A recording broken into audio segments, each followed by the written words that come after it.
On a normal summer day at the mouth of the Whetstone Brook in Brattleboro, Vermont, the water gently cascades down the meandering riverbed into the Connecticut River to the delight of onlookers on the bridge in the middle of town. The watershed of the 13-mile-long Whetstone Brook covers 28 square miles in Dummerston, Marlborough, and Brattleboro. The brook descends over 1,250 feet in just 7 miles of stream length. Between August 28th and 29th, 2011, Tropical Storm Irene dumped between 5 to 7 inches of rainfall onto the Whetstone Brook watershed, resulting in catastrophic flooding.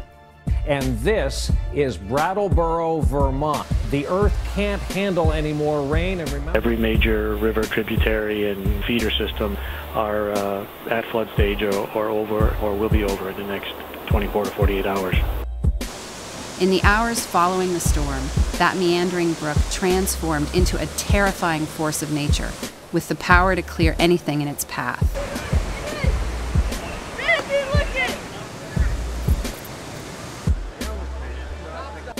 The southern section of Main Street in downtown Brattleboro was flooded under several feet of water. Further upstream, the Whetstone breached its banks, flooding local roads and properties.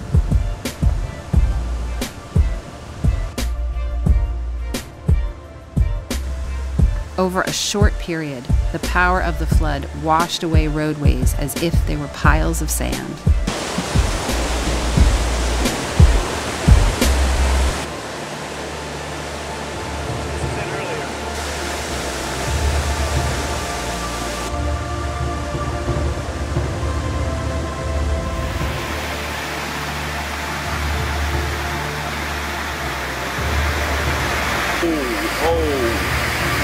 Oh no!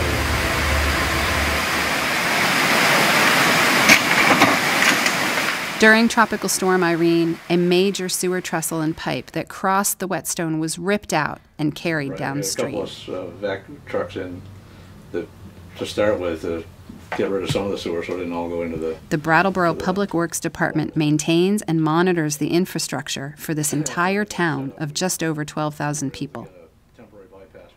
With little planning time in an emergency situation, Steve Barrett, Director of Public Works, and Skip Fletcher, Utilities Supervisor, headed up the DPW repair effort. It's actually called a trestle, right? A sewer trestle, which it had like a bridge structure with a sewer line that carried over it. And so it broke away, and then the raw sewage was just dumping into the Whetstone Brook. And we figured it was probably between 300,000 and 400,000 gallons a day of raw wastewater. So we knew we were going to need help. That's when Skip got a hold of some of these septic haulers, the same people that do a septic tank. And they started pumping out the wastewater in tankers and bringing it to another location. Then you set up pumps? You set up a pump? Yeah, we set up a 6-inch discharge pump in an upstream manhole and bypass pump across the brook and into the next manhole downstream. So we were able to get 2 other 6-inch pumps from Godwin Pump out of Connecticut. One pump could handle the flow, but we had a second pump just in case the other one crapped out. And so it gave us no pun intended there. Yeah. And then you installed your temporary pipe with I-beams. So the major concern here was just environmental, and then with a focus on a permanent fix, which involves much more detail with engineering and design, permits to make sure that the state environmental laws are followed. So we did hire a consulting engineer to guide us through the process to make sure that we were in compliance. Knowing the first step was just preventing this raw wastewater from getting into the brook. The next step would be for a more permanent structure. Within 3 days of the storm, the Brattleboro Public Works Department installed a temporary pipe across the brook using stockpiled materials and assistance generously provided by local contracting companies. This prevented hundreds of thousands of gallons of sewage from entering the brook. In lieu of what would normally be a year-long process, between August and November 2011, they planned and executed the installation of a new permanent trestle to replace the one destroyed in the flood. The installation begins with the placement of bypass pumps to divert the flow of sewage so work can begin on installing the new trestle. Well, this is all the temporary piping that was used to bypass pump. Came in on a trailer truck and we unloaded it all in the parking lot.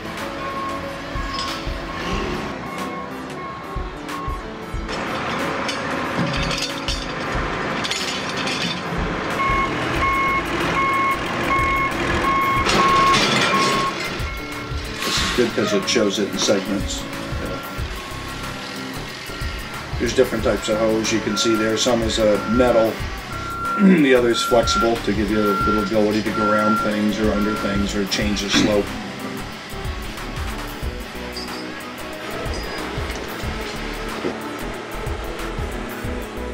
Bags, the big bag there has all fittings for connecting the pipes together and setting up backflow prevention and that type of thing, so check valves and whatnot.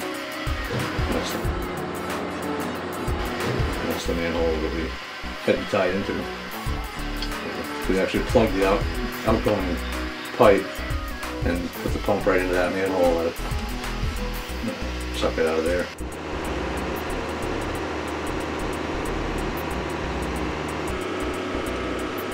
Here's Mr. Fletcher in the back one.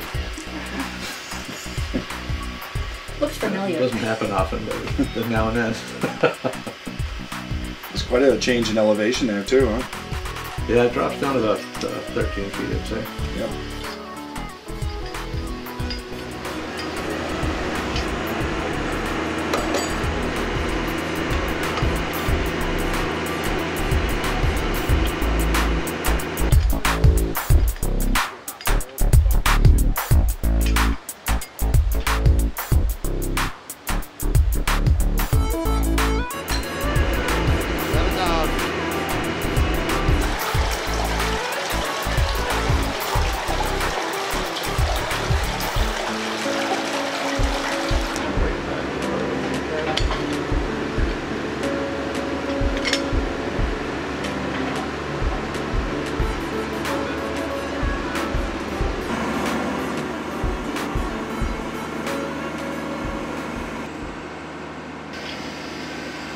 And most of the guys you see in these videos, with the exception of this big fella in the middle, are right on the crew right here all the time.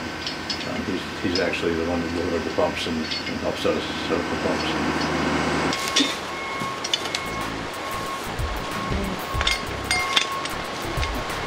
The plywood probably won't even have to take it out, you know? Yeah, we just feel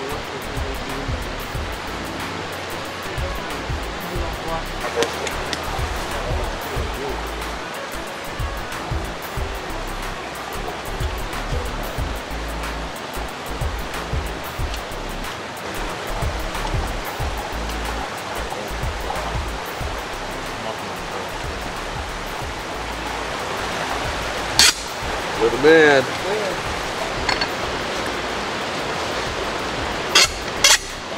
Okay.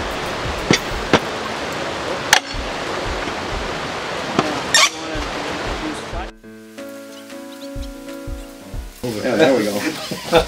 There's your crew. We thought it might liven things up a little bit. Yeah.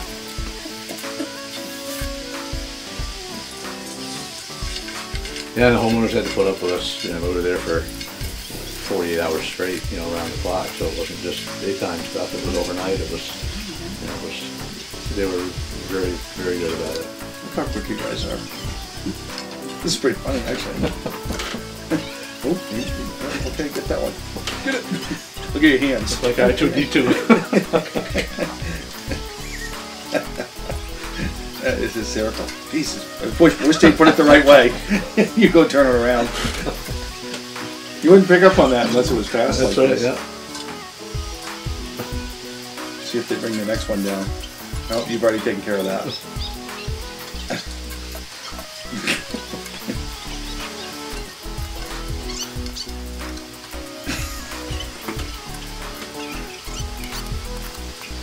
Right on time, huh? Fine, yeah. Oh, 2 at a time. Drop one off and keep rolling. That's them talking to, isn't it? Yeah. If it's us or Kathy, but it would be someone.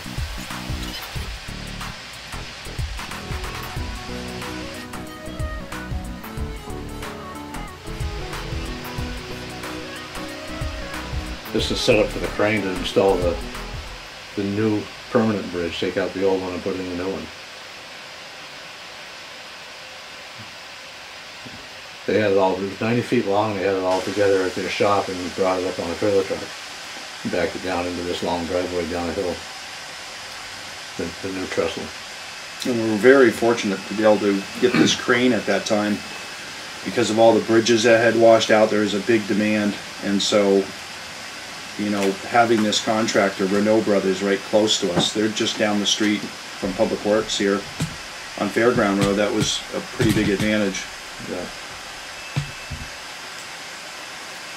Plus they had the steel for the temporary trestle. Which was pretty amazing, yeah. Yeah. They had parts in stock that could just set in there, and they came up and looked at it, and 2 or 3 of them put their heads together and came up with a temporary fix, and then worked with the engineers and the consultant and came up with a permanent design. And some of the steel that they had, these Renault Brothers is a bridge contractor. They build new bridges, rehabilitate old bridges, and they do all types of large construction. So some of those beams may have been left over from a project or from an old bridge that they had stockpiled. So without that, you know, it would probably be weeks before you get steel like that ordered, if you had to order it. So that was a big advantage with the contractors. I think that's the sleeve that the temporary pipe ran through. It's 50 feet long, and we set it on a couple of stones on either side of the brook. So it's a steel pipe with that's the temporary pipe on the inside of it.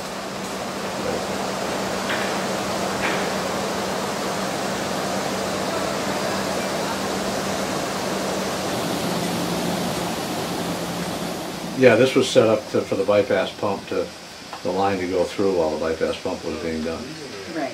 And the steel just downstream of that, those are the steel beams that will be used for more of a permanent structure. Mm-hmm. So this enabled you to bypass pump everything. Yeah. And because it was such a long piece of pipe, it made the span across the brook. So how much time did it take to, set up first this bypass and then set up the permanent one? Well, we got the temporary line in, this upper one here, temporary in a matter of a couple of days, and then that was in place for 6 to 8 weeks before the permanent trestle was built, and we had all the pipe here and the insulation for the pipe and the connectors, and because we had to get a expansion joint to go on the end of the new trestle so that things can move with temperature changes and that kind of thing. And all those parts and pieces take time to get.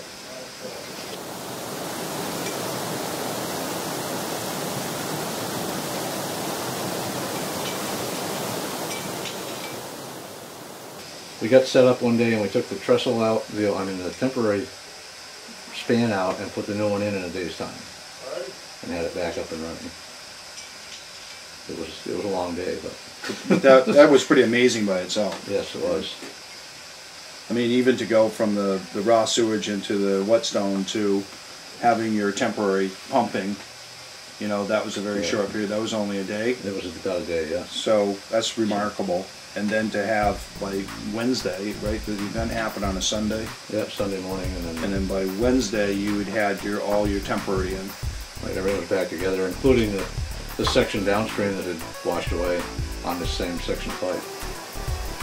And it literally could have been weeks and weeks and weeks, and millions of gallons of sewer that went into the Whetstone without, the distribution crew and the help of the contractors. Right. So we're quite fortunate.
Now, the biggest reason you're taking that part is for the new footings, for the steel? To put the, to put the new, I think we attached to the existing footings and then poured new concrete around everything when we were done.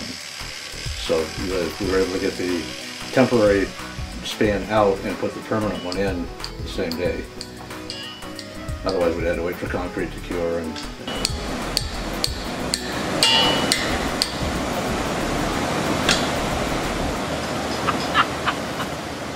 when the trestle went out, it left the concrete structures that were there in place, so we were able to build on those for the permanent.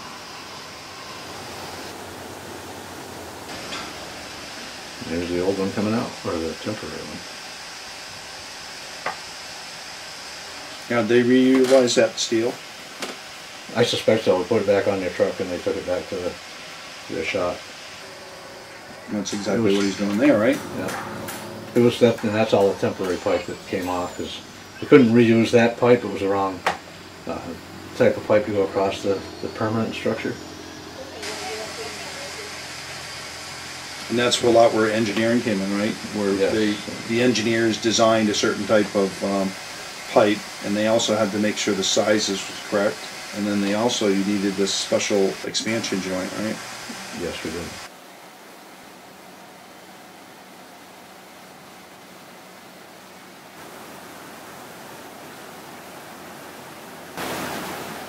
There's a wood pile. Did you help put that in too? we moved it and then put it back. Did you really? Part of it, yeah. You had to move the wood pile? Yeah. So you did handle the wood? We did handle the wood, yes we did. Your wood got stacked twice.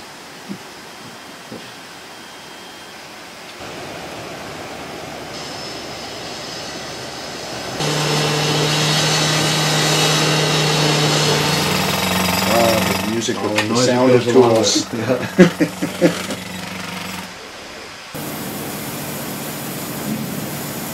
Crane operator was amazing because he just could put stuff right where you want it, and he was just very good.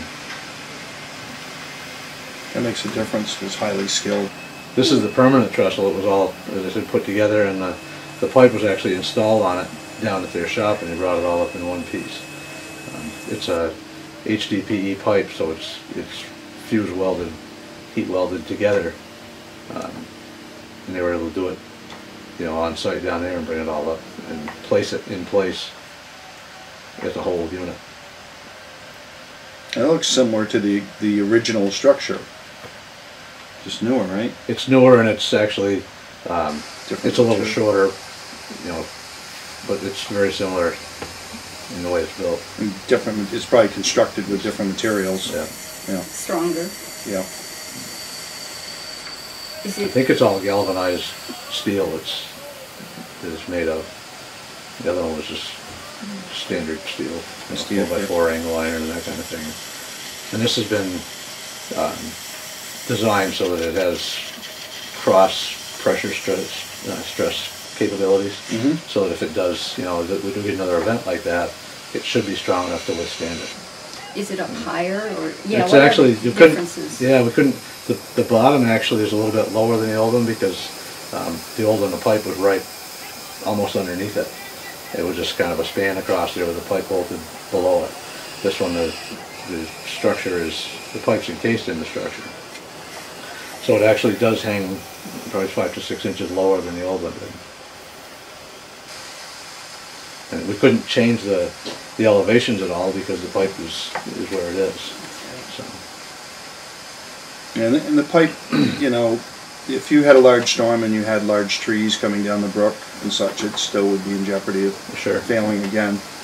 And we know that in the future, that someday this pipe will be removed and taken away from where the brook is.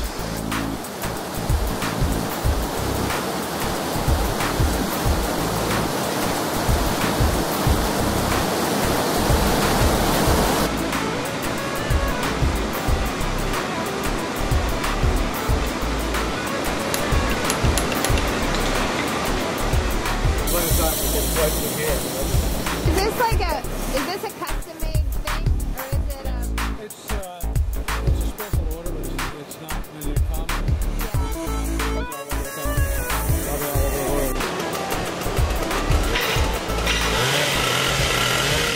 basically where you're just fabbing the pipe, right? Yeah, we're making a connection, making the lights right, so we can put that expansion joint in.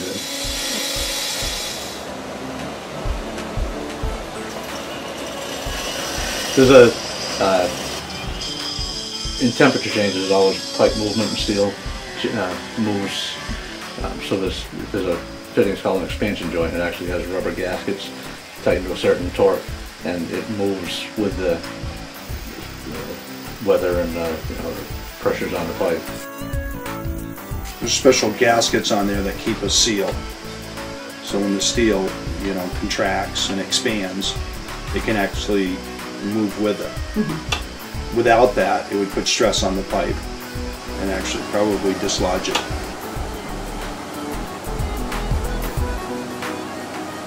You have to have this specially made?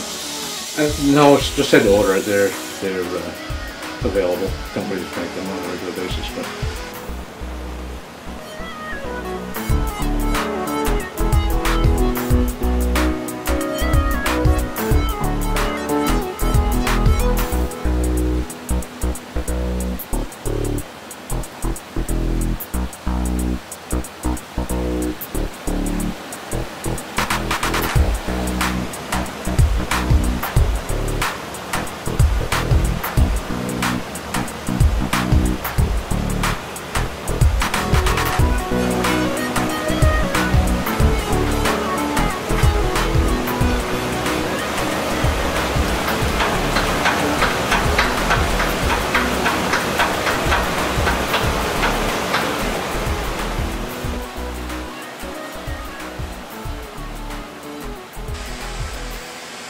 all the bolts have a certain torque rating that they have to be tightened to make it all work correctly.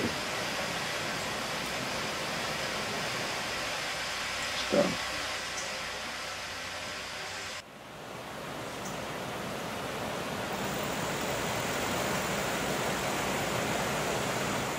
During this event, so much of Vermont was affected that when you asked for help, most people were tied up kind of dealing with their own problems. So it's kind of circle the wagons and take care of your own.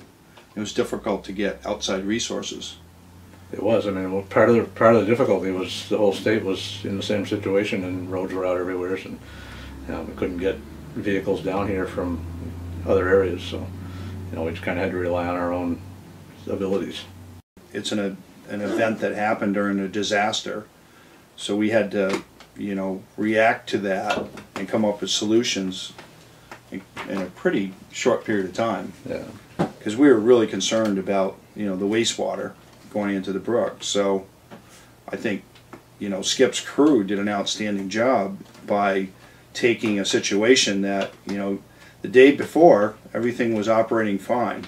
The next day really had a disaster in his hands, and then to take and to get rid of that environmental impact right off by bypass pumping was amazing, and then to follow through and have the engineering and have the contractor plan this project that would have taken a year again and have it all completed in 3 months is just it's unbelievable. Mm-hmm. We were fortunate to have the local contractors, and the consulting engineer called and said, what can I do to help, and Steve immediately said, we got this, let's if you can come down, and he did all the state end of it, so we didn't have to deal with any of that, which was a big help too. I think traditionally what's happened is all the water departments and wastewater treatment operators around the state and our friends in New Hampshire and Mass, we all work together very closely, and we realize with shortage of manpower in today's world that everybody's always there to help each other, so that there are other water departments that would maybe be a little bit smaller. We would be there to help them. They've come over and helped us on bigger events like this where we needed help. If they didn't have a situation in their own town, they're the first one to pick up the phone and offer help. We have talked about, I think we've just gained a lot of experience by going through this exercise. And also there's an awareness, we have other trestles, if you will, in other areas of town that I think maybe You know, Skip can speak to it, but you probably keep your eye out for it. You're more aware. I guess everybody is we seem to get more and more storm events, especially with rainfall. And you know, last month alone we had 9.5 inches of rain, and so some of those events are 2.5 to 3 inches, you know, in a day, and sometimes, you know, an inch an hour. So I think we're more alert. We've actually looked at, we've been investigating, looking into potential funding to replace this line, and it's going to take many years, but to try to take it off in small bites.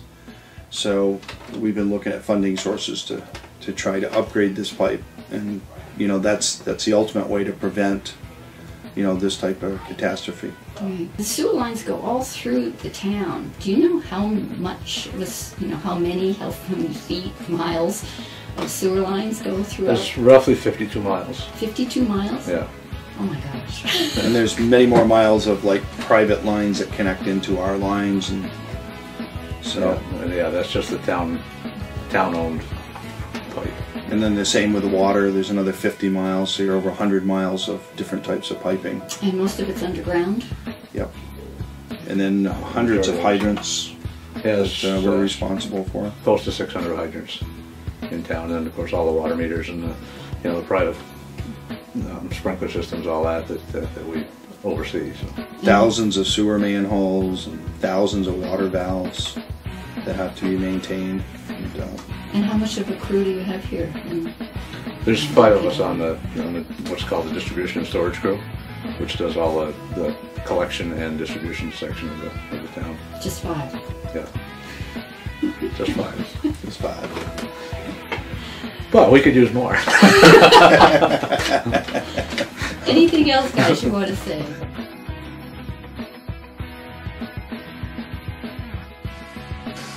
The reason that this line is in there, it's called the Whetstone Interceptor. In 1957, prior to that, all the wastewater from everybody's house just dumped directly into the Whetstone. And so this pipe was installed to intercept all the homes from West Brattleboro all the way down to Main Street and take their sewer, and it was redirected to go into the Connecticut River. And then in the 60s, the wastewater treatment plant was constructed to treat the wastewater. So, you know, in 1957, this was a big project, and it cleaned up the Whetstone. It was a great project. In today's world now, it threatens the waterway because if the sewer overflows and such, it threatens the brook. So eventually, you know, we see that this line would actually, it would be a huge engineering feat to remove it from the Whetstone.